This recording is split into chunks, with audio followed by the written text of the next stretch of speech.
기업을 지원으로 대상으로 하는 건 아까 말씀드렸던 일자리 안정자금이라던가 뭐 4대 보험 지원이라던가 추가적으로 고용유지 지원금 뭐 이런 부분들이 있는 것 같고, 근데 이제 좀 더 생각을 해본 이제 기업은 그렇게 지원을 받는데 코로나로 인해서 고용이 위기가 발생한 노동자들한테 과연 뭐가 직접적으로 지원을 하느냐라고 고용보험상으로 봤을 때는 없더라고요. 요즘에 실업급여 신청하시는 분들이 급증하고 있다. 2020년 7월에 이제 8월 통계치는 아직 안 나왔는데 7월에 신청하신 분들이 얼마 무려 70만 명 정도? 사실 실업됐기 때문에 주는 돈이 아니라는 거예요. 구직 활동을 해야 주는 돈이라는 거죠. 정확히는. 그러니까 구직 활동을 했음을 입증을 해야 거기에 대한 정당한 그 보상비 나오는 거고. 전국민 고용보험이라고 그러면 전 국민이잖아요. 그러면 모든 국민을 다 고용보험에 가입시키겠다는 소리죠. 그러네요. 네. 네. 그러니까 심지어 초등학교 2학년이 우리 딸도 고용보험에 가입을 해야 되는데 누구한테 걔가 고용이 돼 있는데 내용을 살펴보면 이제 고용보험을 확대시키겠다라는 개념으로 이제 보이긴 하는데 그렇다면 오히려 문제점을 정확하게 드러내야 된다라고 저는 생각을 합니다. 고용보험의 사각지대에 있었던 특수고용직에게 뭐 고용보험 확대 적용한다던가. 근데 전국민 고용보험이라고 하면 이건 뭐 상식적으로 봤을 때 이 단어가 주는 게 실제 제도 내용하고 전혀 다름을 하고.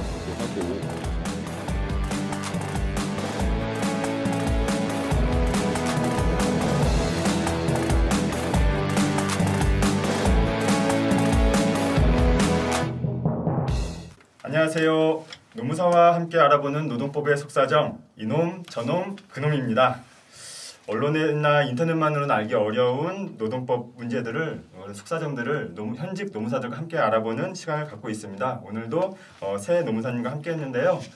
이놈의 저 김성호, 그리고 저놈의 한희석 노무사님, 그놈의 김재민 노무사님입니다. 반갑습니다.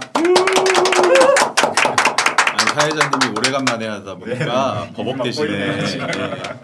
이게 다 코로나 때문 아닙니까? 오랜만에 뵀죠 우리. 네. 원래 이제 8월 말쯤, 오늘이 이제 9월 말이긴 한데 8월 말쯤에 우리 보려고 그랬는데 8월 말에 그 2차 확산이라고 할까요? 뭐 이런 상황도 좀 있었고, 그다음에 사회적 거리두기 2.2단계, 2.5단계 이렇게까지 올라가면서 우리도 촬영을 해야 돼 말아야 돼 뭐 이런 고민을 하다가 결국 이제 이제 연기하긴 했죠. 한 달 정도를. 그래서 오늘 오랜만에 이렇게 만나 뵀는데 그동안 좀 어떻게 지내셨는지 잠깐 뭐 짧게 근황 좀 말씀해 주셔도 될 것 같아요. 저는 뭐 상담하고 교육하고 처음에는 코로나 상담이 굉장히 많았는데 이제는 코로나를 직접 언급하는 것보다는 그 이후로 있는 파장들이 점차 이제 그러니까 쉽게 말해서 코로나 문제가 이 직장 생활에 내재화된 것 같아요. 아예 그냥 상수로. 처음에는 외부 충격으로 왔다면 지금 이제 안에서 그래서 노동 조건도 변동되고 있고 계약도 변경되고 있고 막 지금 이 내부 질서를 바꾸고 있다. 네. 그런 상담들이 많이 와요. 네. 기존에는 코로나19 때문에 뭔가 좀 변화되는 그런 상담이었는데 이제는 뭐 코로나19는 아예 깔아놓고 그것으로 이제 여러 가지 영향들이 미치고 있는 상담들인 것 같다. 그렇죠. 노무사님은 어떻게? 일단 바빴는데요. 코로나 때문은 아니긴 한데 어쨌든 코로나가 좀 생활에 영향을 많이 주긴 하더라고요. 그러니까 일례로 이제 지난주쯤 해가지고서는 저희 가족들 중에서 이제 검사를 받은 사람들이 이제 나오기 시작을 했어요. 다행히 음성이었는데 와 이게 가족이 검사를 받고 나니까 제일 먼저 드는 생각은 뭐냐면 이제 검사 결과를 기다려야 되잖아요. 잠깐만 이거 여기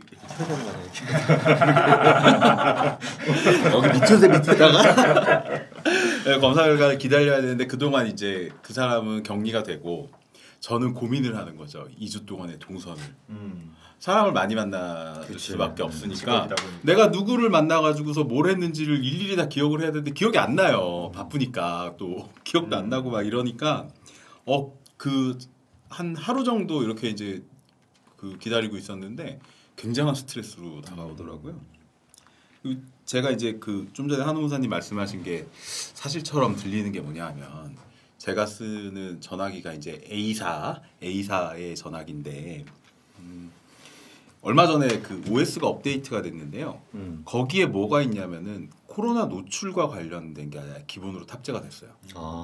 우리나라에서는 아직까지 이게 지역으로 활성화가 안 돼 있는데 이게 어플이 아니라 아예 기본 기능 중에 뭐 노출 확인인가 뭐 이렇게 돼가지고서 저는 이게 처음 생겨서 뭔가 해가지고 들어가 보니까 코로나19과 관련된 접촉 여부를 아예 스마트폰 자체 기능으로 알려주는 뭐 이런 게 생겨버렸더라고요. 뭐 어떻게 알아요? 월? 아니 그러니까 업데이트가 돼가지고서 저는 이게 뒤져보다 보니까 그런 게 있는 거예요. 처음 보는 게. 그래서 이게 뭐야 하면서 딱 들어가 봤더니만 거기 안내 설명이 코비드19 바이러스 접촉 여부분을 알려드립니다. 이렇게 딱 돼 있어요. 그래서 아예 이게 진짜로 말씀하신 것처럼 코로나가 상수화된 게 맞는 것 같고 세상이 정말로 원치 않았지만 다 변해버린 것 같습니다. 우리도 이제 이거 해놨어요, 그죠? 이제 많이 걱정들 하시고 그러셔가지고 우리도 스스로 좀 안전하게 해야 될 것 같고 또 보시는 분들도 아 이런 상황이 발생하고 있구나 이렇게 좀 느껴지실 수도 있을 것 같은데 저 왔는데 이거 없었으면 갈라 그랬어요. 그 어저께였죠. 코로나19 2차 지원을 지급한다는 소식이 이제 있었어요. 그래서 오늘 막 뉴스에도 또 벌써 지급을 받았다 이런 얘기도 좀 있었고 특수고용 노동자들이나 프리랜서 같은 경우에는 이제 2차에서는 150만 원까지. 1차에서 받았던 분들은 이건 50만 원만 지급을 하는 거죠. 그리고 안 받으셨던 분들은 150만 원까지 그런 뉴스도 있고 이런 전체적으로 이제 그 코로나 상황이 좀 뭐 우리들을 굉장히 압박해오고 경제적으로도 굉장히 어렵게 만들고 있긴 한데 뉴스에서 이런저런 지원 제도들, 사회 보장 제도들에 대한 이야기가 굉장히 막 범람하는 것 같은데 실질적으로 이제 그거를 하나하나 추려서 좀 이렇게 보기 어려운 상황도 좀 있는 것 같더라고요. 그래서 혹시 그 코로나로 인해서 이제 이런저런 사회 위기들이 많이 있잖아요. 그래서 사회 보장 제도라고 할까요? 그런 것들이 좀 어느 것들이 있는지 간략하게 우리가 뭐 깊이 있게 설명드리기 좀 시간이 좀 이렇게 한계도 있으니까 간략하게 좀 찝어주실 수 있으면 좀. 네. 일단 그 얘기를 하기에 앞서가지고서 이제 뭐 한 일주일 전쯤인 것 같은데 세계 경제가 코로나로 인해 가지고 폭망했는데 그나마 한국이 뭐 그 중에서 원탑으로 버티고 있다 뭐 이런 기사들이 이제 나오는 걸 잠깐 봤는데 그게 참 맞는 건지 잘 모르겠어요. 왜냐하면은 우리나라는 기본적으로 사회보장 제도가 너무 취약한 나라 중에 하나인데, 그러니까 선진국들 중에서는 굉장히 취약한데 그 취약한 그런 사회 보장을 기반으로 경제가 버텼다라는 게 무슨 의미인지 참 해석하기가 좀 어렵겠더라고요. 그래서 전제는 코로나로 인해서 특별하게 뭐 생겼다 뭐 이런 부분을 말씀드리기 전에 일단 사회 보장 제도가 우리나라는 많이 취약하다.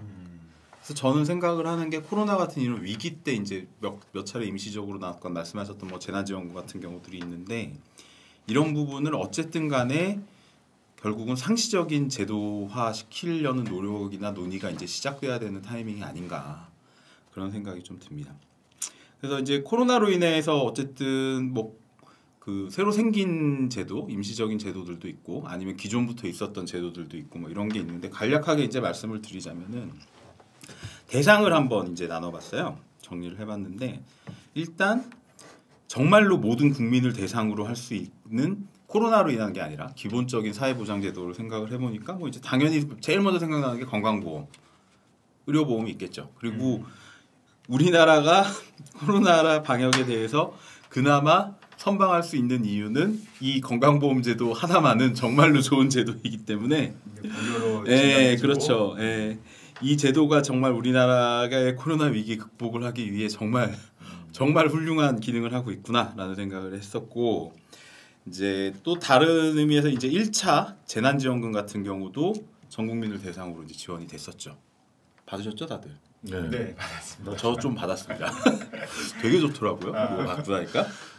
그리고 뭐 이제 최근에 나오고 있는 게 뭐 이제 2차 재난지원금도 있고 그 다음에 뭐 통신비 우리는 못 받는 못 받는 통신비 있고 못 받죠. 그 다음에 이제 이걸 뭐라 그래야 되지? 보육수당이라고 해야 되나? 해서 이제 애들의 연령에 따라 가지고서 좀 지급하는 좀 이렇게 해가지고 주더라고요. 그거 원래 주는 거 아니에요? 아니에요.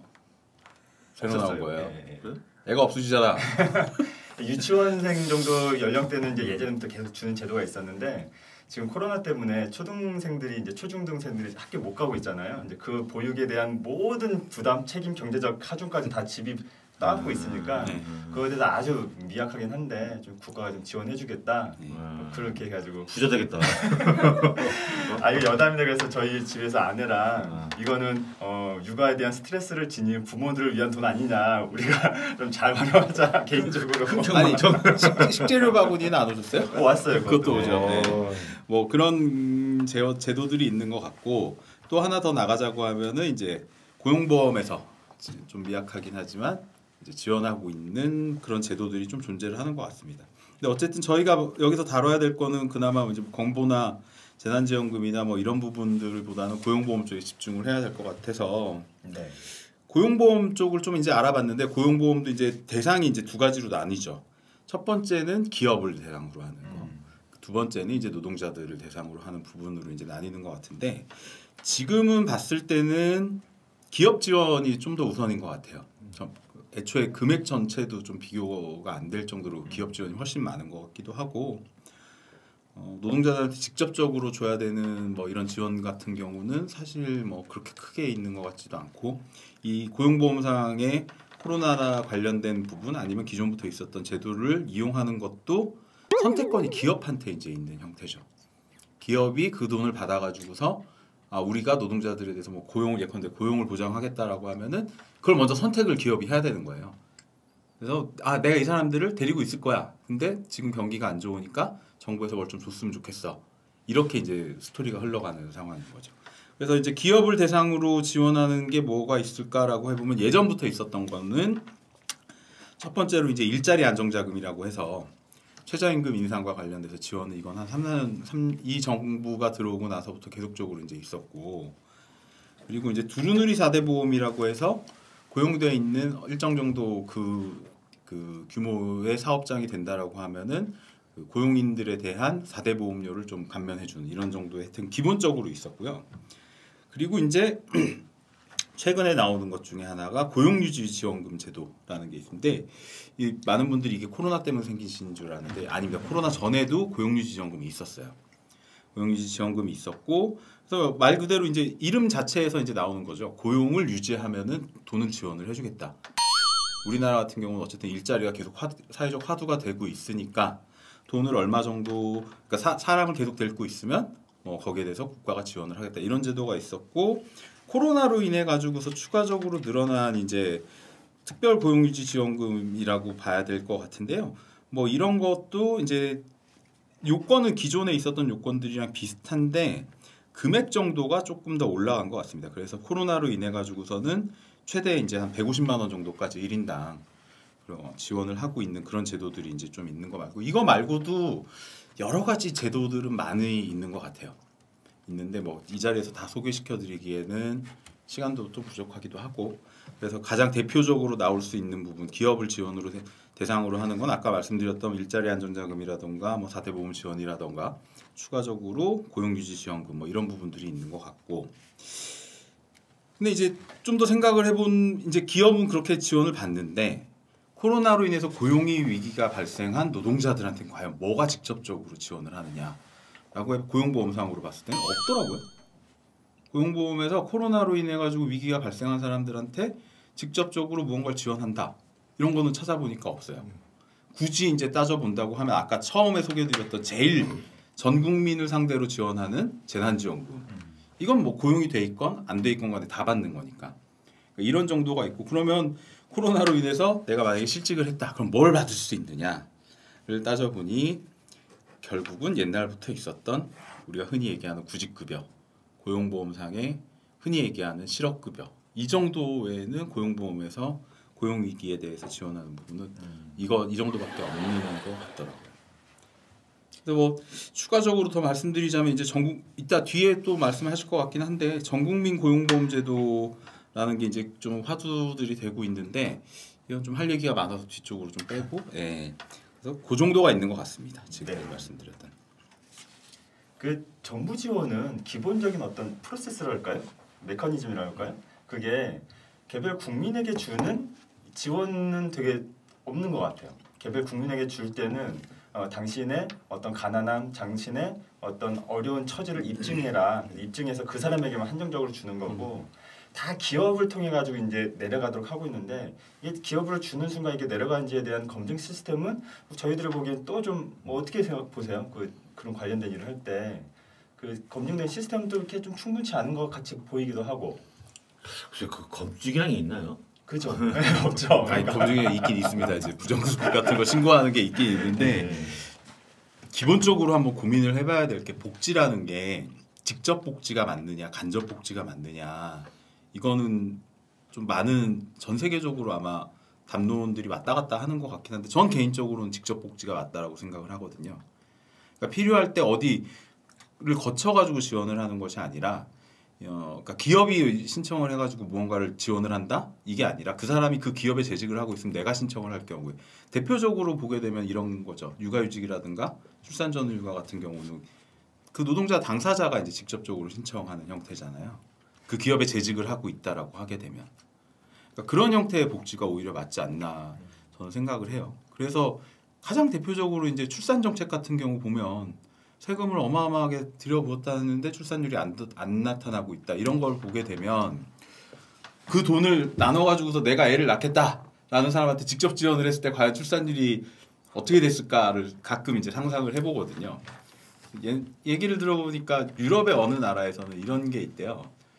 신혼부부가 이제 결혼을 한다라고 하면은 우리나라 돈으로 한 5천만 원 정도를 대출을 해준답니다. 정부에서 대출을 해주고. 대출을. 근데 그 대출을 애를 낳으면은 애를 둘인가인가 정확하게 기억이 안 나는데 낳으면은 감면해 버리는 거죠. 우와. 완전 좋지 않으세요? 네. 그러니까 일단은 저리로 빌려줘. 그래서 뭐 결혼도 하고 살기도 해 이렇게 했는데 이제 갚아야 되는데 네가 애를 낳으면은 이건 안 갚아도 돼 이렇게 해준다는 거죠. 이런 식의 직접 복지들이 좀 더 필요하지 않을까. 근데 뭐 솔깃은 한데 한편으로는 또 아이를 낳으라는 강제력도 좀 있고. 하여튼 뭐 둘을 5천만 원은 좀 어렵죠.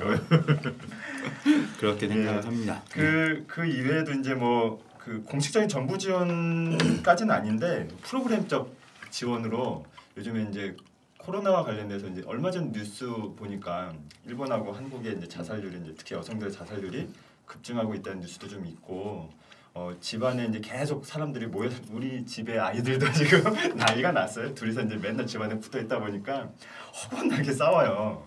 이제 그런 사람들도 이제 서로 가져야 될 거리감이 있는데 그런 것들 못 하고 이제 외부 관계도 못 하다 보니까 어떤 뭐 그런 심리적인 어려움 이런 걸 통틀어서 코로나 블루라는 표현도 좀 쓰더라고요. 그래서 찾아보니까 그런 걸 좀 심리 상담해주는 뭐 무료로 좀 지원해주는 제도들도 있어요.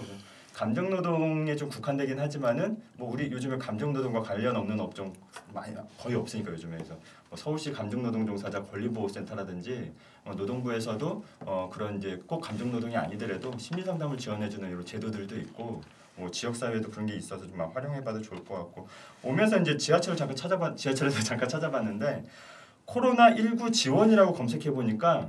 지역별, 개인별에 그렇죠. 맞는 네, 지원 제도들 쭉 소개해주는 그런 사이트도 있더라고요. 그래서 그런 거 좀 살펴봐 주셔도 좋을 것 같긴 해요. 그래서 코로나19를 시작해서 사회복지 전반에 대한 이야기까지 얘기가 좀 오고 가긴 했는데 어쨌든 우리 이제 노무사들의 이제 잡담 시간이니까 노동 측면에서 코로나19에 대해서 좀 얘기를 좀 해볼 필요가 있는 것 같은데 노동 측면에서는 코로나19가 이제 비접촉, 비대면 뭐 이런 얘기 굉장히 많이 나오는데 그 비접촉 자체가 어려운 노동자들이 있어요. 그리고 이제 밀집돼서 일하다 보는 그런 일터다 보니까 집단 감염에 좀 걱정, 불안감에 항상 노출돼 있는 그런 노동자들이 있어. 그런 노동자들의 건강 문제, 여기 이제 한 축이 되게 어려운 문제인 것 같고, 그리고 생산 자체가 좀 중단되고 있거나 아니면 이런저런 감염 때문에 이제 영업을 운영을 중단하라는 행정 명령 때문에 못 하고 있다 보니까.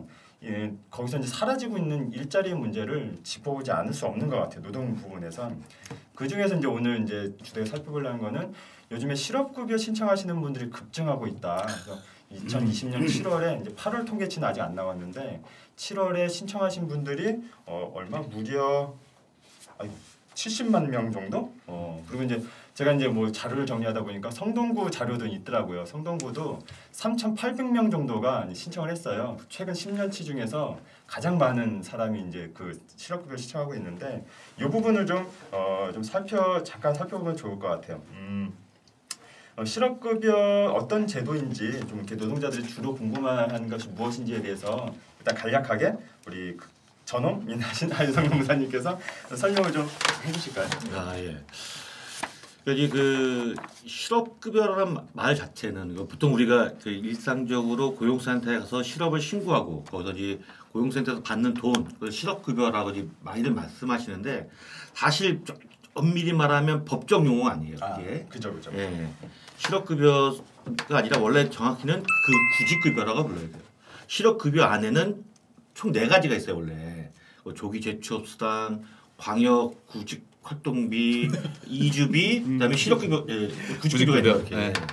이 4가지가 있는 거고, 그러니까 실업급여를 받으러 왔어요. 그러면 이 4가지를 다 주세요라고 하는 얘기하고 똑같이 돼버린 거죠. 근데 그냥 다들 실업에서 받는 돈이니까 실업급여겠지 해서 그냥 통용되니까 실업급여라고 얘기하고 다들 하지. 엄밀히 말하면 구직급여다. 구직하는 사람들에게 주는 네. 그러니까 왜 이게 중요하냐면 사실 실업됐기 때문에 주는 돈이 아니라는 거예요. 구직 활동을 해야 주는 돈이라는 거죠. 정확히는. 그러니까 구직 활동을 했음을 입증을 해야 거기에 대한 정당한 그 보상비 나오는 거고. 그래서 뭐 가끔 보면 그런 얘기 나와요.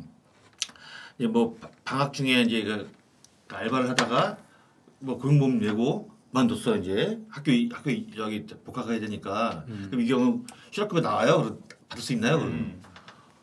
못 받죠. 왜? 구직 활동을 해야 되니까. 근데 구직 활동이 안 되니까. 네, 이런 거지 그 차이가 있다는 거죠. 네. 이제 이 구직급여, 편하게 실업급여로 할게요 이제.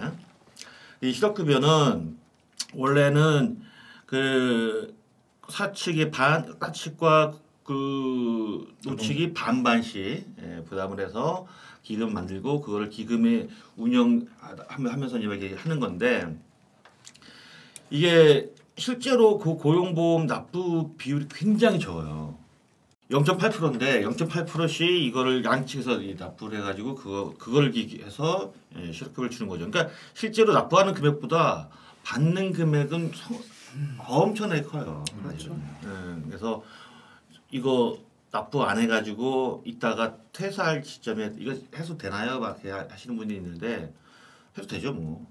이거 총 미납부 다 납부해도 사실 액수는 얼마 안 되니까. 그 외에 그냥 그 나머지 4대 보험료가 좀 문제가 돼서 그럴 수 있는 건데 어쨌든 원래 해야 되는 거니까. 어쨌든 그런 거죠. 예. 네. 두 분의 말씀을 조합을 해보니까 어쨌든 이 구직급여를 받고 신청하는 사람들이 점점 늘어나고 있고 내는 돈은 별로 많지 않다라고 하면 지금 현재 실업급여의 재원이 거의 고갈 상태가 아닐까 하는 추측이 되네요.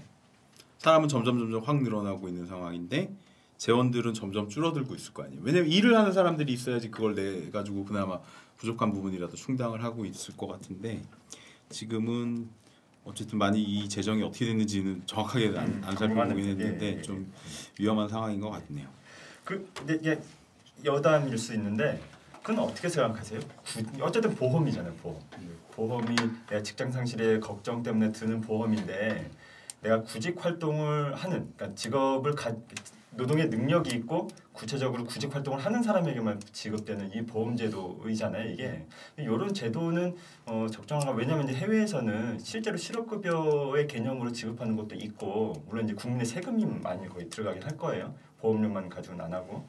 그래서 장기적인 이런 뭐 코로나19와도 관련이 있고 장기적으로 이제 경제가 좋지도 않고 일자리 상실도 점점 늘어난 시기에 이 실업급여 제도의 본질적인 변화 이런 것들도 좀 필요하다는 목소리가 좀 있는 것 같은데 두 분은 어떻게 좀 생각하시나 궁금하네요. 보험이라는 측면에서는 이제 그 실업급여를 받을 수 있는 원인을 따져보면 지금 어쨌든 원칙은 비자발적 이직이니까 이벤트가 발생을 한 거죠. 나는 계속 다니고 싶은데 뭐 여러 가지 이유로 권고사직을 당했다거나 계약 만료가 됐거나 아니면 해고가 됐거나 뭐 이런 상황이 발생을 했을 때 그때 구직활동을 계속할 수 있는 능력이 있다라고 하면 지급을 한다라는 개념이니까 전통적인 우리가 생각하고 있는 보험의 개념은 맞는 것 같아요. 불의의 사고에 대비하기 위한 그런 식의 이제 제도라고 한다고 하면. 근데 지금 말씀하셨던 그런 여러 가지 지금 이 과연 실업급여 전반 고용보험의 전반 제도가 어떻게 운영돼야 되느냐 이거는 좀 고민을 시작해야 될 시점이 사회적으로 좀 논의를 시작해야 될 시점이 아닌가 하는 생각도 같이 듭니다. 예. 한우사님은 글쎄요, 저는 실업급여 자체가 물론 이 개선이 돼야죠. 그리고 사실은 급여액도 좀 더 올라가야 되고 물론 올라갔습니다. 작년에 예전에 비해서 작년에 그 50% 평균이 되면 50% 수준에서 60% 좀 올라갔고 그다음에 계속 이제 그 개선되고 있는데 저는 이 급여액이 좀 더 올라가야 된다고 봐요. 네. 왜냐면 그래야 좀 살 수 있으니까 그 외에 또 어떻게 받게 될지는 솔직히 저도 비전이 좀 없어요. 예, 저도 이제 그 노동자들의 이제 직업 상실에 대한 충격을 좀 완화하는 제도긴 한데 이것이 이제 어떻게든 이제 실질화돼야 된다는 목소리들은 좀 있는 것 같고 그거에 대해서 이제 면밀하게 검토해야 될 시기가 좀 온 것 같아서 한번 질문을 좀 드려봤고요. 그 실업급여를 받으시는 분들 중에서도 좀 많이 답답하고 뭐 이렇게 호소하시는 분들이 계세요. 그래서 이제 그 부분들에서 상담을 드릴 때 이 실업급여라는 제도가 갖는 특징이 이거다 이렇게 설명을 드리긴 하는데 그런 부분도 좀 잘 목소리들이 반영돼서 좀 개선이 됐으면 좋겠는 마음도 좀 있습니다. 예. 이제 실제로 노무사 오늘 제 방송의 컨셉은 그런 거니까 노무사들만이 얘기해줄 수 있는 노동법의 속사정 이런 거니까 이제 그 중에서도 우리가 좀 집중해서 얘기 나눌 수 있는 게 아무래도 코로나19와 관련돼서도 지금 말씀하셨던 실업급여에 대한 좀 디테일한 얘기들이 좀 있을 수 있을 것 같아요. 한홍사님이 요즘 이제 성동근로자복지센터하고 같이 이제 영상을 찍으시는 게 있었는데 그 중에 실업급여 편에 댓글이 어마무시하게 달렸어요. 몇 개입니까? 예? 몇 개 달렸죠? 그때 몇 개 제가 올렸었죠. 40몇 개가 달렸었죠 아마. 40몇 개가 어마무시하다고 하시는 거예요 지금? 여기까지. 다른 댓글하고 이제 비교해보면 어마무시한 거긴 합니다.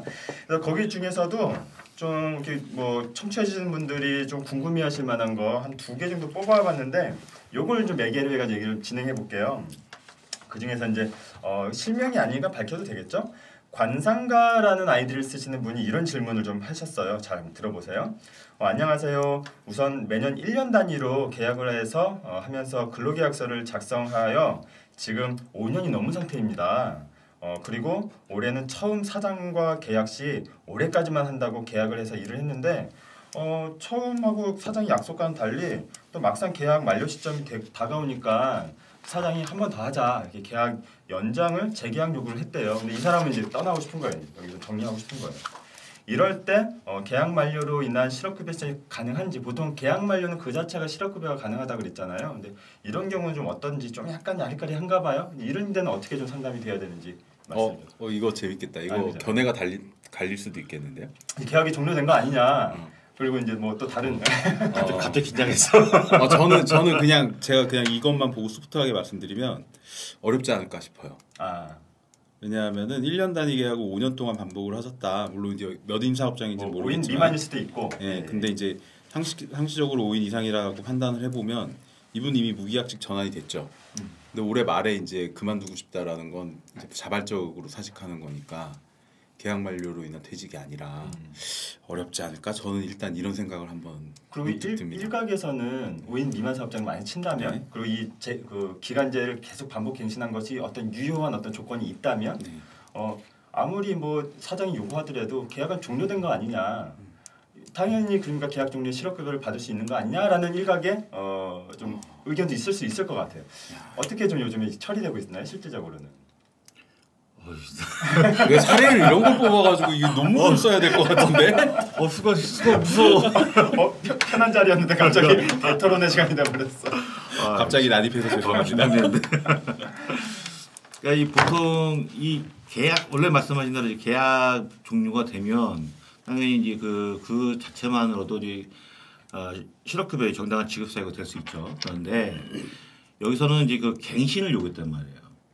갱신을 요구했던 그 자체, 갱신을 요구했던 그 자체는 계약 종료가 아니라 계속 근로를 할 수 있는 기회가 생긴 거예요. 그러니까 실업급여 자체는 나는 계속 일을 하고 싶지만 어쩔 수 없는 상황에 의해서 그만두는 경우에 지급되는 것이 이게 원칙이기 때문에 이 경우 계속 취업의 기회가 있음에도 불구하고 본인이 그만둔 거잖아요. 예.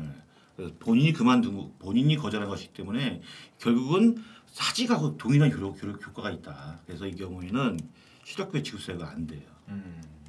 다만 계약 갱신을 하면서 노동 조건을 저하시키는 그런 계약을 체결할 수도 있잖아요. 그런 경우에는 그 저하된 노동 조건을 강제로 받아들이는 또 그런 역효과가 또 발생하잖아요. 이런 경우에는 그만둬도 이 실업급여 지급 사유가 될 수 있는데 이런 경우는 지금 요것만 벗어는 어렵다. 그러니까 아까 얘기했던 비자발적인 이직이 아니다. 이런 거에 해당이 된다는 그렇죠, 말씀이시죠? 그럼 이 사람은 다니기 싫은 직장에서 그 실업급여를 못 받으니까 그걸 좀 감내하고 다니든지 아니면 실업급여를 받을 생각하지 말든지 이런 선택을 해야 되는. 그렇죠. 다음 실업 다음 이직 때 다음 직장에서 기대를 하셔야죠. 근데 지분은 5년이잖아요. 네. 그러니까 이제 저는 5년이라는 기간에 주목을 했고 네. 한호무사님은 갱신이라는 요 절차에 이제 주목을 하신 것 같은데 이분이 만약에 1년만 다니시고 네. 갱신 요구를 거절하셨다. 이때 수급 가능하지 않아요? 갱신 요구를 거절하면 안 된다니까요. 계약이 만료인데? 실제 노동부 행정 해석이 있을 것 같아 이런 경우는. 그러니까 갱신 거절 이건 지금 노측에서 거절한 거잖아요. 계속 근로를 할 수 있는 건데 본인이 그만둔 거가 동일하단 말이에요. 사실은. 아니, 그러니까 원래 이제 처음에 근로계약을 1년짜리 근로계약을 체결을 하고 들어갔어요. 들어갔는데 나는 1년만 다니고 그만둬. 갱신 뭐 요구가 없었다고 가정을 하면 그럼 그 자체로 끝이고 구직급여 수급이 가능한 거잖아요. 근데 사용자가 1년을 다녔는데 1년만 더 다녀주세요라고 요구를 했을 때 그걸 거절하는 게 이게 과연 사직과 동일할까요? 그러니까 이 부분이 아까 얘기했던 비자발적인 이직이라는 개념이 갖는 맹점인 것 같아요. 그렇죠. 제 생각에는 아마 행정 해석은 노동부의 입장은 한웅사님 말씀하시는 것처럼 처리되고 있는 걸로 제가 알고 있거든요. 이런 근데 이게 아마 법적 소송까지는 가지 않았을 거예요. 그러니까 노동부의 입장인 거고 이거 가지고 아마 소송까지 가기 좀 힘들겠죠. 그래서 그렇죠. 가액이 너무 나죠. 예. 그래서 이런 게 바로 아까 잠깐 얘기하려고 그랬던 비자발적 이직이라든지 뭐 이런 거에 대한 맹점이 오히려 노동자에게 오히려 이제 사회적으로 좀 유연한 노동, 뭐 자유로운 노동을 좀 더 많이 확산시켜야 된다. 뭐 이런 이야기들이 오고 가는 사이에 이런 이렇게 노동자들이 이런 것 때문에 자꾸 이제 직장에 얽매인다면 우리 강제노동 금지 너무 과한 얘기일 수도 있지만은 그런 것들에 좀 이렇게 훼손하는 이런 부분으로도 이게 이해돼서 되게 억울하신 할 것 같아요. 되게 제 느낌은 되게 억울하시긴 할 것 같아요. 근데 이런 비슷한 얘기가 좀 비슷한 건 아니지만 연결되는 질문인 것 같아서 하나 더 가져와 봤는데요. 김성지라는 분이 이렇게 질문을 하셨어요. 이분도 이제 직장을 옮기시는 과정이었던 것 같은데 기존에 이제 정규직으로 9개월 조금 넘게 일하다가 개인 사정으로 퇴사했어요. 그러니까 이분 아마 이때는 실업급여를 받지 못하셨겠죠. 그리고 바로 3개월짜리 사대보험에 적용되는 계약직 아르바이트를 구했어요. 근데 이때 구직급여를 받을 수 있나요? 이제 질문이 약간 모호하긴 한데 아마 3개월 끝나고 받을 수 있냐 이 질문인 것 같아요. 예. 그러니까 아까 제가 말씀드렸지만 이번에 이직 때 실업급여 못 받았으면 다음 이직 때 실업급여는 또 연결돼서 받을 수 있거든요. 연결돼서 받을 수 있다는 건 어떤? 그러니까 그 기간을 탑산해서 피보험 기간 해가지고 쭉 받을 수 있어요. 그래서 그거는 뭐 문제가 없는데. 네. 그러니까 이 경우에는 지금 3개월짜리 계약일 돼서 만료가 되면 받을 수 있냐고 물어본 거잖아요. 그래서 이 경우에는 이 경우는 받을 수 있죠. 계약 만료가 되는 거니까 9개월 이전에는 그냥 못 받았지만 이 3개월짜리 계약 만료로 인해서 그 지급 사유는 되죠. 그러니까 이직하기 전 18개월 기간 동안에 유급으로 인정되는 일수가 180일 이상이면 되거든요. 그래서 이제 근데 이 유급으로 인정되는 것은 내가 가서 일을 하는 날뿐만 아니라 유급으로 인정되는 날, 그러니까 쉽게 말해서 유급 휴일도 인정이 되고 좀 그 문제가 될 수 있는 게 이제 토요일. 네. 그 토요일은 지금 토요일이 어떻게 처리가 되고 있느냐에 따라 달라져 이거는 각 회사에서 토요일을 유급으로 처리하는 회사 같은 경우는 총 7일이 유급으로 인정이 되잖아요. 그래서 그거 이제 그거서 딱 6개월 정도 일어나면 180 정도 나올 수 있잖아요. 네. 그런데 만약에 토요일이 무급으로 처리된다. 그러면 제가 한번 계산해 보니까 7개월 정도는 일을 해야 안정되게 180일 되더라. 7개월. 그건 어떻게 확인하죠? 어디서 확인하죠? 그거는 이제 고용센터에서 확인을 해봐요. 아니 그러니까 그 7일인지 6일인지 일주일을.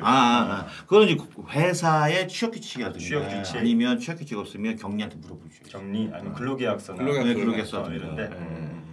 근데 이게 노동부 아마 그 행정해석은 별다른 지정이 없으면 무급 휴무일로 본다. 토요일을 예, 뭐 이렇게 소위 이제 월요일부터 금요일까지 일하는 통상적인 노동에 있어서 직장에 있어서 토요일은 주휴일을 이제 일요일로 가정을 한다고 하면 그렇게 보는 그래서 것 같더라고요. 취업규칙이나 이런데 유급휴일로 토요일과 일요일 둘 다 두는 회사는 말씀하신 것처럼 6개월만 지나도 180일이 되는 거고 그렇죠. 그렇지 않은 회사는 보통 이제 그 180일이니까 그런 상담 많더라고요. 6개월 다니면 되는 거죠. 이렇게 했는데 막상 6개월 재직하고 딱 갔더니 180일이 안 되는 거예요. 이런 경우에 상담들이 좀 있긴 있더라고요. 그래서 되게 궁금하신 거 잘 짚어주신 것 같고 좀 전에 이분 질문하신 것처럼 근데 18개월 3개월이면은 마지막 회사의 기간이 3개월이면 어쨌든 180일은 안 되는 거잖아요. 근데 이렇게 하는 게 아니고 그 사람이 최종 실업급여를 받은 이후에 직장부터 다 계산한다는 거죠. 그렇죠. 이게 그러니까 실업급여를 안 받았으면 상관은 없는데 이제 실업급여를 받았으면 한번 받았으면 그 이후부터 쭉 그래서 1년 6개월 동안 18개월 동안에 그 유급으로 인정된 날수가 180일 이상이어야 돼요. 그래서 막 쭉 이어갈 필요 없고 2개월 또 3개월, 4개월 또 이렇게 쭉쭉쭉 끊어가도 이거를 모아서 합산하면 모아서 합산해서 180일이 되면 된다. 그러니까 이분은 앞에 9개월과 뒤에 3개월을 더해서 12개월이 되니까 충분히 180일이 된다. 이런 설명 많이들 궁금해하실 것 같긴 해요. 아니 그런데 이분은 이제 한 번만 옮기신 거고 여러 번을 옮겼어요. 근데 어떤 직장에서는 고용보험 가입을 안 했고 이런 경우에는 어떻게 돼요? 씨 웃었어 지금 일부러 괴롭히려고. 대본에 없는 질문이라서 죄송합니다. 직장 내 괴롭힘이잖아. 진짜. 이 고용보험뿐만 아니라 자대보험을 우리가 흔히 말하는 사회보험이라고 불러요. 사회보험. 그래서 이거는 이제 그 사보험 이까지 대비되는 개념인데 뭐냐면 사회적으로 가입을 사회적으로 이제 공공의 그 안정성을 확보하기 위해서 가입을 의무화시키는 거죠. 그러니까 이 경우에는 예를 들어서 우리가 뭐 현땡 그 보험, 삼땡 보험 이런 데는 우리가 보험료를 납부하고 그래야 일이 터지면서 보험료를 받잖아요. 근데 우리는 이 사회보험 같은 경우 만약에 납부를 안 했다고 해서 이걸 보험료를 못 받게 되면 현땡이나 삼땡이랑 뭐가 달라요? 사보험이랑. 그래서 이 경우에는 보험료를 납부하지 않아도 보험료를 일단 보험금을 지급해주고 그거를 물론 이제 자격 심사를 해야겠지만 그다음에 자격이 됐다고 치면 이 보험급여를 우선 주고 그 보험료를 사업주에게 징수를 하죠. 징수를 하고 다시 물론 이제 그 보험급여를 받은 노동자는 자기 그 납부 부분이 있으니까 그건 꼭 납부해야 되고.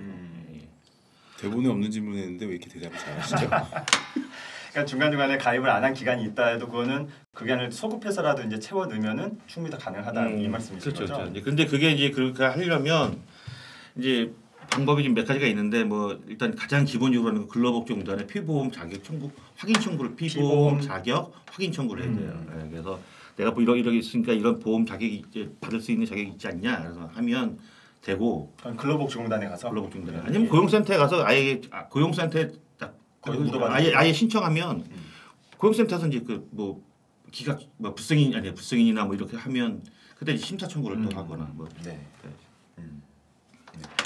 그리고 그 밖에 또 이렇게 두 가지 질문이 이제 올라온 거 좀 했는데 혹시 또 이제 상담하거나 그럴 때 좀 이렇게 많이들 궁금해하시는 질문들이 있을 것 같아요. 이런 경우 돼요? 저런 경우 돼요? 막 있잖아요. 그래서 대표적으로 생각나시는 거 한두 개씩 좀 얘기해 주실 수 있을까요? 일단 이 고용보험 구직급여 같은 경우는 지금은 좀 많이 좀 표준화가 됐는데 예전 같은 경우는 각 지청 동네마다 다 틀렸습니다. 실무지침이 다 달랐어요. 동네마다? 네, 동네마다 지역별로 우리가 지역 그 고용지원센터로 가야 되잖아요. 아 맞아요. 근데 이제 대표적으로 정리할 수 있는 부분이 어떤 거냐면 우리가 이제 부당해고 구제 신청을 하게 되면 노동위원회에 그 구제 신청 접수를 하게 되면 사용자가 신고한 이직 사유와 상관없이 네. 이제 구직급여를 지급을 해줬죠. 지급을 해줬어요. 근데 이것도 처음에 막 얘기들이 많았어요. 그래서 막 어떨 때는 사용자가 악의적으로 막 그 회사에 손해를 끼쳐가지고 이 사람은 뭐 징계해고돼 이게 이제 실업급여 수급 사유가 아니니까 막 그렇게 신고를 했는데 그 사람이 부당해고 구제 신청을 하면은 어느 동네에서는 주는 데도 있고 어느 동네에서는 안 주는 동네도 있는데 지금 이게 일단 주는 걸로 정리가 된 것 같아요. 구제 신청을 하고 있다는 것만 네, 밝히면? 입증이 되면. 그런데 이제 구제 신청 결과에 따라서 좀 달라지죠. 구제 신청이 이제 인용이 됐다. 그래서 인정이 됐다라고 하면은 그동안 지급받았던 이 실업급여, 구직급여는 다시 이제 환수를 해가고. 아, 부당해고가 인정되면. 네. 왜냐하면 임금 상당액을 받으니까. 그런데 지면 네. 기각되면은 그냥 그대로 주고. 뭐 이런 게 이제 좀 나름대로 관행화 돼 있었는데 최근에 이제 좀 재밌는 사례들이 발생을 했는데 예산하고 좀 관계가 있는 것 같은데요. 구제 신청서 접수를 해서 고용지원센터에 가서 구직급여를 신청을 했어요. 부담돼요? 신청을 했는데 지급을 못하겠다라고 얘기를 한 거예요. 그래서 이게 무슨 황당한 일이냐, 지침이 바뀌었냐, 뭐 이런 식으로 얘기를 했는데 며칠 있다가 다시 또 연락이 와서 주겠다라고.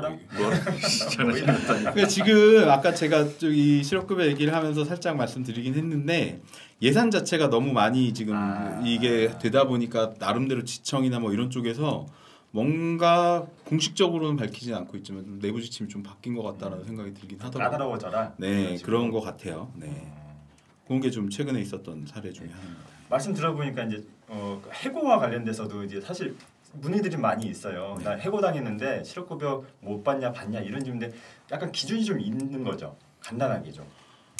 지금은 어쨌든 해고라고 했을 경우에 원칙적으로는 지급을 받아야 되는 게 맞죠. 왜냐하면은 해고가 가장 대표적인 비자발적 이직의 사유라고 할 수 있으니까요. 근데 이제 그 중에서 일부 몇몇 정도의 사례들은 이제 실업급여 수급이 안 되는 사례 특정되는 부분이 있습니다. 그런데 회사에서 뭐 악의적으로도 뭐 횡령을 했다거나 절도를 했다거나 해가지고서 큰 손해를 끼쳐서 이제 회사에서 징계해고를 당한 경우, 노동자가 회사에 그렇죠, 큰 피해를 끼쳤을 이런 경우에는 이제 실업급여에 대해서 원래 원칙적으로는 지급을 안 하고 있는 상태인 거죠. 네. 추가로 이제 얘기하면 그 직무와 관련돼서 금고 이상의 형을 받은 경우, 네. 그다음에 이제 직무와 관련된 비리행위에 연루된 경우, 그다음에 장기간 무단 결금 같은 경우, 그래서 이제 그래서 해고된 경우에는 실업급여 제한 사유에 해당돼요. 그러니까 실업급여 아예 못 받아요. 해고를 당했다 하더라도. 해고를 당했다 하더라도. 네. 그런데 구제 신청을 하면 받을 수 있습니다. 이거 말씀드리는 게 맞나? 팁이 좀. 아니 못 받는 거 아니야? 못 받아야 되는 거 아니야? 제한 사유인데? 아니 그러니까 지금은 구제 신청을 하면 왜냐면 그렇겠다. 왜냐면 해고가 정당한지 아닌지를 다퉈봐야 되는 거잖아요. 다투시니까. 네. 혹시 또 이제 오늘 안 다뤘던 사례 중에 혹시 농사님은 뭐? 저는 이제 그 재밌다고 하기는 그렇고 좀 이런 사유도 있을 수 있겠다 했던 게 뭐냐면 지방에서 이제 근무하시는 분이에요. 지방에 근무해서 이제 출퇴근을 하는데 이제 이분이 이제 평상시에는 늦은 전치 기차를 타고 왔다 갔다 이렇게 할 수가 있는데 근무 시간대가 변경이 된 거예요. 회사가 근무 시간 변경했어요. 그래서 이 사람이 밤 한 11시, 12시에 끝나는 거예요. 그러니까 그 시간대는 이미 이분이 출퇴근에 이용했던 기차가 끊기는 거야. 네. 그러니까 근무 시간이 더 늘어난 것도 아니고 어디 회사가 이전한 것도 아니고 당연히 이 사람이 이사한 것도 아니고 그런데 그 근무 시간대 변경되니까 교통수단이 끊겨버린 거야. 그래서 결국 이 사람은 PC방이나 사우나에서 산다는 거야. 도저히 못 살겠다 이거지. 못 살지 어떻게 살아? 하루 이틀이지. 이럴 경우에 그만두면 실업급여 받을 수 있나요? 물어본 적이 있어요. 어떻게 될 것 같아요? 저는 부당 인사명령 구제 신청부터 할 것 같은데요. 아니 인사명령이지. 근무 시간 변경이 인사명령이잖아요. 구제 신청 대상이 될 것 노동조건의 같은데. 주요한 내용이 바뀐 거라서 될 것 같아요. 어쨌든 노동조건이 저하라고도 주장할 수 있을 것 같아요. 충분히 가능할 그걸 것 사유로 같은데. 한 실업급여. 가능할 것 같은데 저도. 그러니까 이제 보면 이제 가능한 쪽으로 막 몰아붙여 막. 안 되면 소송해. 소송 누가 소송? 저는 이제 그 딱 찾아보니까 맨 마지막에 기타. 누가 보더라도 사회적 영상. 이런 상황이면 그만둘 것 같은 사유로 있으면 실컷 판단 그런 게 있어요. 딱 보니까 이걸 한번 밀어붙여봐라 이런 거 좀 거기서 잤다는 거 그다음에 출퇴근 시간 차가 끊기는 시간 좀 카피해서 보내면 그래도 하도 뭐라 그러면 당신 같으면 저기 회사 다닐 수 있겠냐고. 어필하는 거죠. 집에를 답은 없는데 그다음에 그게 좀 가장 기억이 나. 아직 그 피드백은 못 받으신 거예요? 네. 좀 얘기 좀 해주면 좋을 텐데. 이봐 닭이 그래. 근데 충분히 가능할 것 같아요. 사실 가능할 것 같아요. 저도. 그리고 최근에 이제 작년에 7월에 만들어진 이제 직장 내 괴롭힘 방지법도 있잖아요. 이것도 이제 실업급여 수급 사유로 이제 올 초부터인가요? 작년 말부터 아마 됐죠. 그래서 요것도 근데 좀 한계는 이제 좀 그런 거 있어요. 직장 내 괴롭힘이 있었다는 사실을 회사가 확인증을 끊어주던지 노동청의 진정 결과가 이제 확인이 돼야 이제 실업급여 수급 사유로 된다고는 하더라고요. 그래서 그런 부분이 좀 아쉽긴 한데 어쨌든 직장 내 괴롭힘으로 인해서 이제 내가 회사를 떠나는 것도 실업급여 수급 사유로 된다 이제 뭐 이런 부분도 말씀드릴 수 있을 것 같아요. 뭐 실업급여 신청들은 뭐 다들 이제 아시겠죠. 요즘은 인터넷으로도 많이 좀 검토하고 그럴 수 있으니까. 그런데 최근에 혹시 뭐 작년 말 정도에 실업급여 제도가 좀 바뀌었다고도 하더라고요. 뭐 이미 뭐 한 1년 가까이 되긴 했는데 몇 가지 좀 이렇게 우리 청취하시는 분들이 좀 알아야 될 사항이 있으면 얘기 좀 해주시죠. 일단 가장 기본적으로 제가 이제 가장 좀 좋았던 건 뭐냐면 좋았다는 거 제가 받을 일도 없는데 어쨌든 그 실업급여 수급액이 일단 기본적으로 원래는 평균이면 50%였는데 60%로 상승이 됐어요. 60% 상승돼서 그만큼 좀 더 안정되게 생활이 가능해질 수 있을 것 같고 그다음에 그 수급 기간도 좀 확장이 됐죠. 한 달 정도가 전반적으로 늘어났어요. 그러면은 이 90일에서 240일인가요? 근데 지금 이게 넉 달. 넉 달로 기본적으로 한 달이 늘어났어요. 그래서 그런 것들은 좀 의미가 있죠. 그다음에 좀 이제 새롭게 하나 등장했던 게 뭐냐면 그 원래는 안 됐었는데 15시간 미만. 15시간 미만이 초단위 우리가 흔히 이제 실무에서는 초단 시간 노동자라고 하는데 이 초단 시간 노동자에게도 실업급여를 받을 수 있는 길이 열리긴 했어요. 실제로 적용되기는 아직은 좀 어렵긴 하지만 어쨌든. 최근에 이직사유서 관련돼서 변경도 좀 있었죠. 이제 제 차례예요. 그 이직사유서 가지고 옛날에 이제 좀 사용자들이 못된 짓을 많이 했던 게 뭐냐면 그 사람을 이제 뭐 권고사직을 시켰다거나 했을 경우에 신고를 해야 돼요. 이제 4대 보험 같은 경우 기본적으로 신고와 납부의 의무가 사용자한테 이제 있으니까 원칙적으로. 그래서 이 사람이 이직을 했고 무슨 사유로 우리 회사를 그만뒀다라는 거를 고용지원센터 이쪽에다가 신고를 해야 되는데 그걸 안 보내는 거예요. 이직사유서를 안 보내면 이제 이 사람이 정말로 실업급여에 구직급여의 수급 요건에 해당되는 사유로 회사를 그만뒀음에도 불구하고 처리를 안 해줬어요. 고용지원센터에서. 그러니까 이 사람은 그럼 이걸 어떻게 받아야 돼요? 그러면 이제 고용지원센터에서는 되게 좀 웃겼는데 행정이 그렇게 무책임해도 되냐 이런 생각이 들었었는데 받아오세요라고 얘기를 하고 그럼 계속 조르면은 거기 고용지원센터에서 이제 공문 같은 거 보내요. 그래서 회사에다 빨리 이직사유 신고해라. 근데 회사가 버티잖아요. 버티면은 거기서 끝이에요. 한참 있다가 이제 실업급여를 받아야 되고 뭐 이런 게 그런 사례들이 예전에는 좀 있었습니다. 이제 실업급여 신청하는 절차 중에 회사가 이 사람이 이직이 사실은 비자발적인 이직이다 이런 확인서를 하나 보내주는 거예요. 그러니까 이직을 하게 되면은 이제 우리 사업장하고 4대 보험 관계가 고용보험 관계가 끊겨버리니까 상실 신고를 하는데 그것과 관련된 사유를 이제 넣어줘야 되는데 그걸 안 넣고 있으니까 이제 처리를 못한다 이랬었죠. 그래서 그 이직 확인서에 대한 불만들도 좀 많이 있었고 굳이 불필요한 서류 아니냐 상실 신고만 하면 되는데 추가를 하나 더 해야 되고 말씀하신 것처럼 회사들도 이걸 좀 악의적으로 좀 이렇게 처리하는 회사들도 있어서 최근에 어떻게 바뀌었다고요? 한호사님이 말씀해 주셔야죠. 아니 난 이해가 안 가는 게 지금 원래 그 이직 확인서를 발급을 안 하면 과태료 대상이 되거든요. 그죠. 예. 근데 그거 누구한테 또 청구를 하는 거야? 원래 이제 이직 확인서가 내가 설명했는 상황이 돼버리나? 이직 확인서가 이제 회사가 고용센터로 보내는 거잖아요. 노동자는 이렇게 건너갔는지 안 건너갔는지 알 길이 없는 거예요. 자꾸 그냥 고용센터에다 물어보고 아직 안 왔다 그러면 회사로 가서 또 해달라 이렇게 부탁도 해야 되고 막 이런 상황이 발생하는데 이제 노동자가 회사에다가 이직 확인서를 나한테 달라 이렇게 요구할 수 있는 권리가 생겼다는 거죠. 그래서 이제 이 처리 절차를 회사가 지연시키지 못하도록 하는 약간의 그런 장치가 마련될 수 있는 이런 식으로 제도가 바뀌었다는 거죠. 그러니까 일반적인 상황이 아니라 이제 회사하고 안 좋게 헤어졌을 때 싸워가지고서 나가는데 이제 사장님이 너 엿 먹어봐라. 이거 방송 용어 맞아요? 라고 생각을 하고 이제 지원을 하죠. 옛날에는 지원을 해가지고서 아까 말씀드렸다시피 지원 고용지원센터에서는 이 처리가 굉장히 늦거든요. 그래서 최대한 미루다 이제 과태료 부과하겠다라고 하면 그때 내주는 이런 케이스들도 존재를 했는데 이게 막 고용지원센터 빨리 안 하게 되면 어떤 문제가 생기냐면 실업급여는 구직급여는 받을 수 있는 기간이 존재를 하잖아요. 1년이잖아요. 그런데 내가 만약에 여기를 오래 다녀가지고서 수급 기간이 길어요. 근데 이게 몇 달이 막 질질 끌다가 하면은 나는 원래 이제 몇 달을 더 구직급여를 받아야 되는데 1년 넘어가는 부분 안 주니까 끊겨버리는 상황도 발생을 했었던 거죠. 좀 복잡한 얘기긴 하네요. 예, 그 실업급여 관련돼서 실업급여를 받는 사람이 굉장히 늘어났다라는 기사에는 항상 딸려오는 게 역대급 구직급여에 대해서 이제 부정수급도 좀 늘어나고 그것과 관련된 신고도 굉장히 많이 늘어난 것 같아요. 그래서 실업급여 올해 12,200건 정도를 속여 탔다. 뭐 이런 식의 이제 말이 좀 어감이 안 좋네요. 이런 기사도 좀 있고 뭐 그런데 이 부정수급하면은 본인들이 받았던 실업급여는 다 반납해야 되는 거죠. 그리고 또 다른 뭐가 있나요 혹시?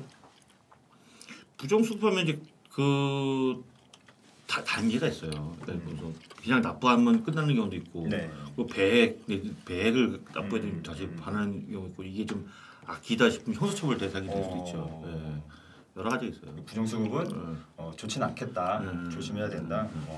서로에게. 그래서 회사가 이 사람이 참 이렇게 그래서 좀 그래도 우리가 같이 일했던 사람이니까 나갈 때 좀 챙겨줘야겠다 싶은 마음에 고용보험을 이제 어떻게든 실업급여를 받게 해주려고 좀 이렇게 하는 경우도 있어요. 네.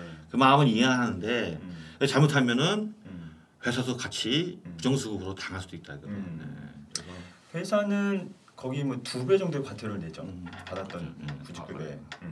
그 공모가 되게 되면은 아무래도 회사 쪽 아까 말씀드렸다시피 사회보험 같은 경우는 징수와 납부와 신고에 모두 사용자한테 있기 때문에 네. 추가적으로 더 페널티가 가죠. 그리고 또 이제 기사를 보면 이런 부정수급이 그런 짬짬이 소위 말하는 짬짬이도 있긴 한데 실업급여를 사용자가 해고나 임금체불을 회피하는 목적으로 이런 카드로 사용하는 경우도 좀 있다는 언론 기사도 있는 것 같아요. 뭐 퇴직금 600만 원 받을래? 이거 그냥 너 참고 실업급여 1,100만 원 받게 해줄까? 뭐 이런 기사가 좀 있는 거예요. 그래서 이런 경우도 이제 부정수급에 위험이 있다. 오히려 내가 이제 그래 회사가 뭐 저렇게까지 해주는데 내가 실업급여 받고 뭐 퇴직금 안 받은 걸로 치지 뭐 이렇게 이제 역으로 약간 이것도 선한 마음인지 모르겠는데 이런 것도 잘못하면 부정수급이 될 수 있다 이런 말씀드렸으면서 주의하셔야 된다라는 말씀드리고 마지막으로 처음에 말씀하셨던 전국민 고용보험이라는 게 뭔지 저도 이제 언론을 막 이거저거 뒤져봤는데 명확히 뭐 나오는 게 없어요.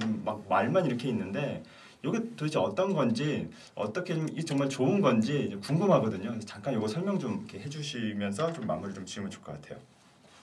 설명을 드릴 만한 게 별로 없는 게 잘 제가 못 찾아본 게 아니군요. 네. 근데 일단 용어 자체가 이거는 좀 문제가 있다라고 저는 생각을 합니다. 그러니까 전국민 고용보험이라고 그러면 전 국민이잖아요. 그러면 모든 국민을 다 고용보험에 가입시키겠다는 소리죠. 그러네요. 네. 네. 그러니까 심지어 초등학교 2학년이 우리 딸도 고용보험에 가입을 해야 되는데 누구한테 걔가 고용이 돼 있는데 고용보험에 가입을 하냐는 거죠. 고용에 대한 개념이.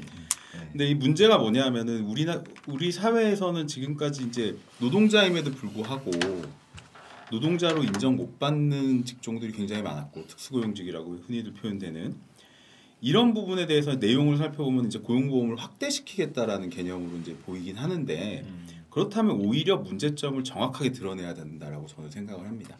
고용보험의 사각지대에 있었던 특수고용직에게 뭐 고용보험 확대 적용한다던가. 근데 전국민 고용보험이라고 하면 이건 뭐 상식적으로 봤을 때 이 단어가 주는 게 실제 제도 내용하고 전혀 다름에도 불구하고 이런 식으로 사람들을 기망하면 안 되죠.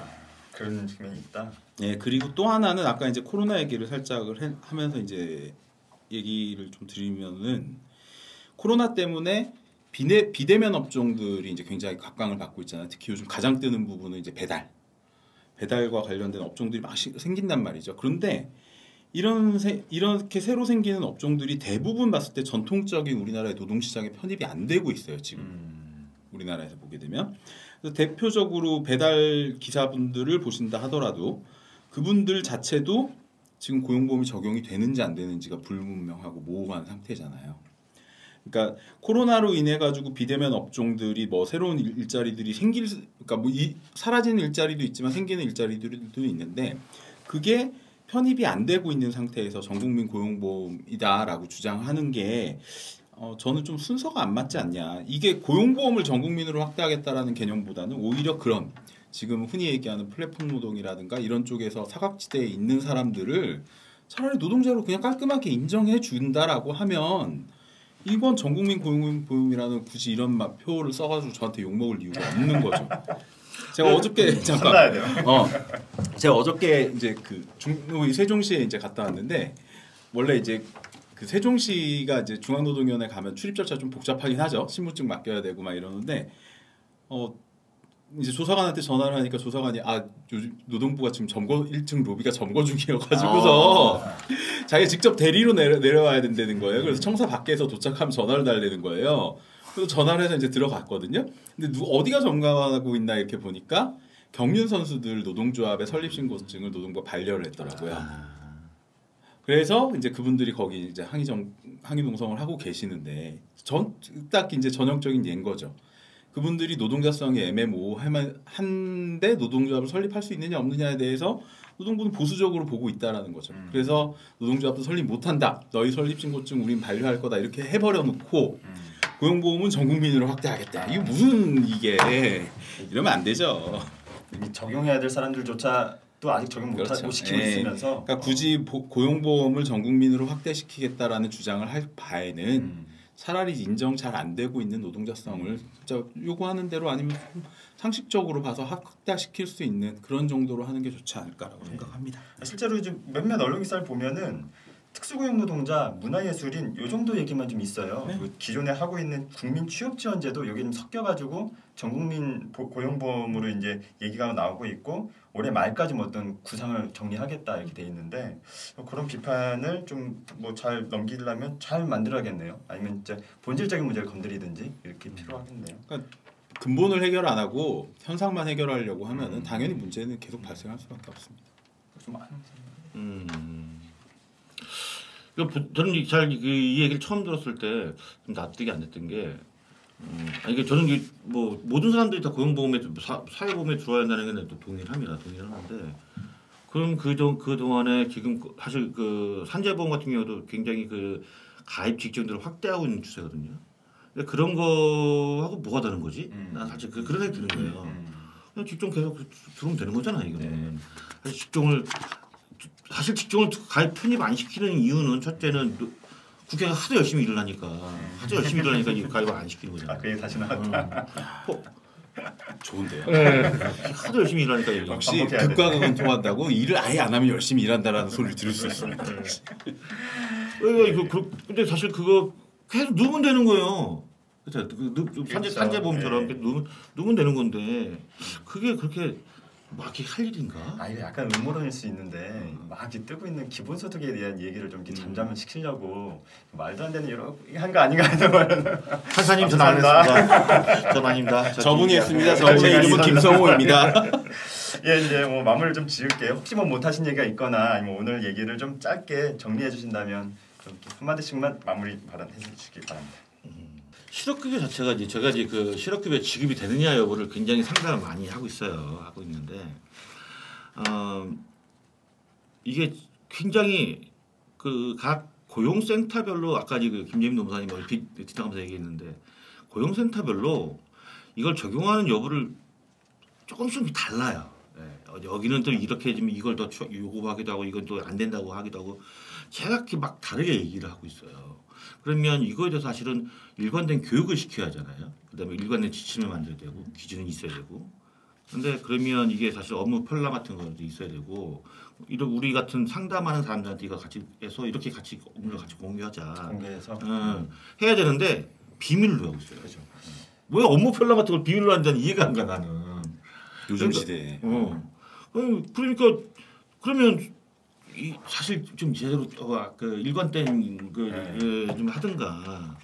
그래서 이걸 사실 이 고용 실업급여 지급 받는 이 상담을 받을 때마다 상당히 좀 난감한 부분이 있어요. 여기는 또 안 그럴 수도 있고 저긴 또 그렇고 막 이러니까 이제 그런 여유가 있어요. 그냥 한 문장으로 정리할 텐데요. 코로나 코로나 시대 실업급여뿐만이 아니라 다른 사회보장제도도 확대합시다. 이걸로 마무리하겠습니다. 이 얘기를 마무리하면 되겠네. 예, 오늘은 고용보험과 실업급여 중심으로 얘기해봤고 오늘 나온 이야기들이 좀 모여서 제도 개선으로 좀 잘 가봤으면 좋겠어요. 좀 도움이 되셨나 모르겠습니다. 도움이 되셨다면 좋아요, 구독 해주시기 바라고요. 다음 주제는 1탄에서 좀 부당한 일을 좀 당하면 가장 먼저 만난 사람 중에 뭐 농사님도 계시지만은 노동청의 근로감독관 노동법을 수사하는 경찰관들이죠. 근로감독관을 만나게 되는데 이 근로감독관에 대해서도 많이들 궁금해하시는 것 같아요. 도대체 뭐 하는 사람들이지? 나에게 도움이 되는 사람이야? 뭐 이런 궁금함들 있으신 것 같아서 어떤 사람이고 만날 때 어떤 것들 염두에 둬야 되는지를 뭐 좀 잘 살펴보는 그런 시간을 다음 시간에 좀 가져보도록 하겠습니다. 오늘은 이상 마무리하도록 하겠습니다. 수고하셨습니다. 수고하셨습니다.